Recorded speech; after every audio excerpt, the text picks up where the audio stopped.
Бүгін 2020 жылдың 29 августу Жайыл Батырдың естелігінің астында Жайыл ата коомунун ичинде түзүлгөн Темиржан эне аялдар канатынын мүчөлөрү чогулуп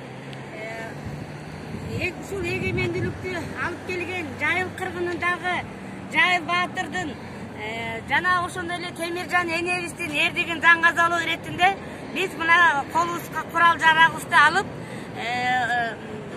сүрөткө түшүп жатабыз. 31 август эгемендүүлүк күнү менен келе жаткан күнү менен кыргыз элибизди куттуктап кетебиз. Кыргыз элинде тынччылык болсун, молчулук болсун, ушул оор кыргыздардан чыгып кетели. Ушул эгемендүүлүк күндү алып келген биздин ата бабаларыбызга таазим этебиз. Жайыл Батырдын урматына карата жана ошондой эле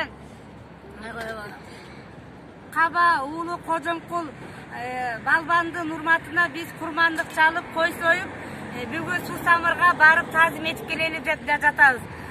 Азыр чек ара жабык болгондугуна байланыштуу быйыл Жайыл Батырдын бейтине зыяратка бара албай жатабыз.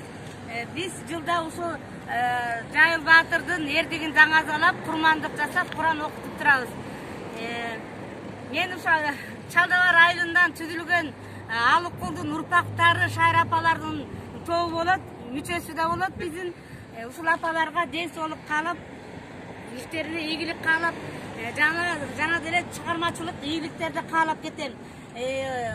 Кудай кааласа, биз Темиржан эненин Баатырдыгын даңазалап, жана ошондой эле Алыкул Осмоновдун чыгармаларын элге даңазалап, Панчулов районунда ошондой эле чыккан Панчулов 28 Батырдын эрдигин даңазалап, жана ошондой эле колхоз учурунда социалисттик эмгектин баатыры болгон Кызылчачы Эже Сулайманова Гүлсар эжебиздин да баатырдыгын даңазалап, биз ушул кийинки урпактарга баатырдыгын ошондой эле кылган эмгектерин баалап, жайылталы, даңазалайлы деген ой менен иш алып барып атабыз.